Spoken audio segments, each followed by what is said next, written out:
तुम्हा सर्वांचं माझ्या यूट्यूब चॅनलमध्ये पुन्हा एकदा स्वागत आहे. तर आजच्या व्हिडिओमध्ये 10वी गणित भाग 1 याच्यामध्ये प्रकरण क्रमांक 2 आहे, वर्ग समीकरणे. तर वर्ग समीकरणे प्रकरणामध्ये संकीर्ण प्रश्नसंग्रह 2 मध्ये जो प्रश्न क्रमांक 11 आहे, तर त्या प्रश्न क्रमांक 11चं उत्तर आपण या व्हिडिओमध्ये बघणार.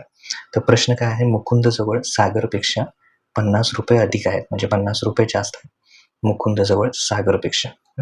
जर का त्यांच्या रकमांचा गुणाकार केला, म्हणजे मुकुंदची रक्कम आणि सागरची रक्कम यांचा जर गुणाकार केला तर तो येणार आहे 15,000 रुपये. तर प्रत्येकाजवळ म्हणजे मुकुंदजवळ किती रक्कम असेल आणि सागरजवळ किती रक्कम असेल, तर त्यासाठी काय करायचं, समजा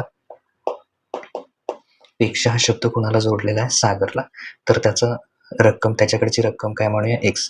समजा सागर जवळ किंवा सागरजवळ एक्स रुपये आहेत, म्हणून मुकुंदजवळ सागरपेक्षा किती जास्त आहेत, 50 रुपये. मग सागरजवळ किती आहेत, एक्स. तर एक्स पेक्षा 50 जास्त म्हणजे एक्स अधिक 50 रुपये हे कुणाजवळ आहे, मुकुंदजवळ एक्स अधिक 50 रुपये आहेत. मग आता दिलेल्या अटीनुसार त्या दोन रकमांचा गुणाकार किती आहे, 15,000. मग इथे लिहायचं, दिलेल्या अटीनुसार दोन रकमांचा गुणाकार म्हणजे सागर जवळची रक्कम एक्स गुणिले मुकुंद जवळची रक्कम किती आहे, एक्स अधिक 50. दोन्हीचा मिळून गुणाकार किती आहे, 15,000. हे गुणाकाराचं चिन्ह आपण वापरलं.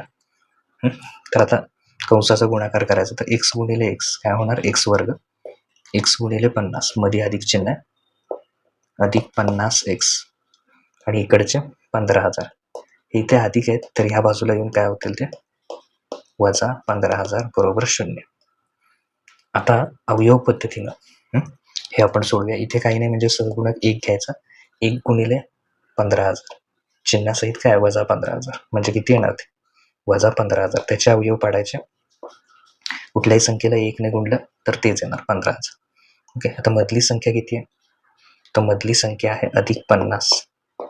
तर गुणाकार वजा कधी येतो, जर त्यातली एक संख्या ऋण असेल आणि एक संख्या काय असेल, धन असेल. तर पहिली धन घेऊया आपण आणि दुसरी ऋण घेऊया. तर अशा कोणत्या दोन संख्या आहेत ज्यांचा गुणाकार 15,000 आहे, वजा 15,000. आता अधिक आणि वजा, एक आहे अधिक, एक वजा आहे, तर चिन्ह भिन्न आहेत. चिन्ह भिन्न असल्यावर काय करायचं, वजाबाकी.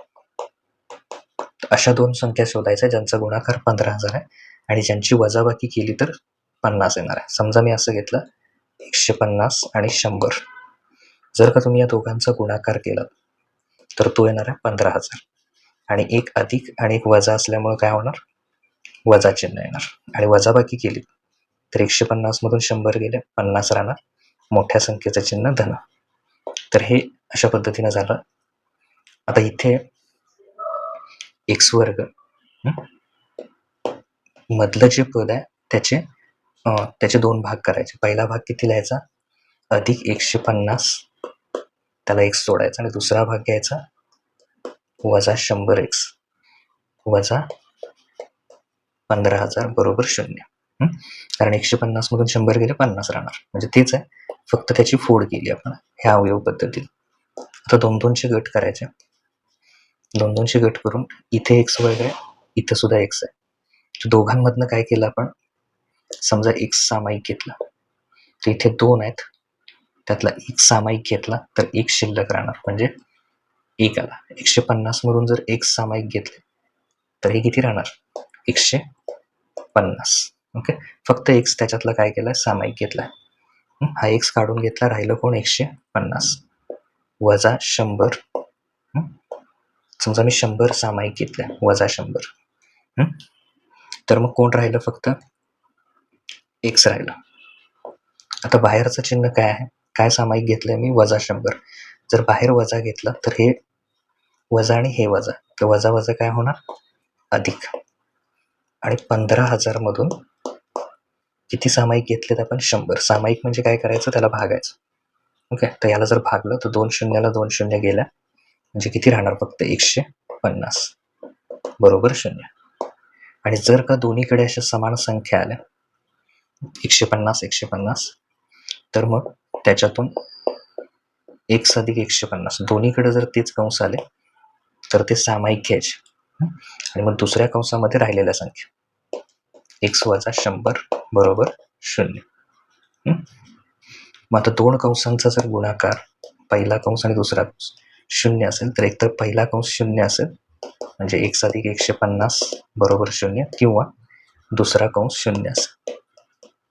ओके, तर हे केल्यानंतर हे अधिक इकडे येऊन काय होणार वजा, म्हणजे 150 जे अधिक आहे ते शून्याकडे जाऊन होणार वजा, म्हणजे वजा 150 किंवा हे वजा 100 इकडे काय होतील अधिक 100. पण रक्कम आहे तर रक्कम कधीही ऋण असणार नाही, म्हणजे x बरोबर वजा 150 हे उत्तर येणार नाही. इथं पूर्ण वाक्यातल्या रक्कम ऋण येणार नाही, दिलेली रक्कम कधीही ऋण संख्या येणार नाही, म्हणजे कुठली येणार x बरोबर 100. x ला आपण काय म्हटलं होतं, तर x ला सागर जवळ x रुपये आहे, म्हणजे सागर जवळ किती असणार आहे, म्हणून सागर जवळ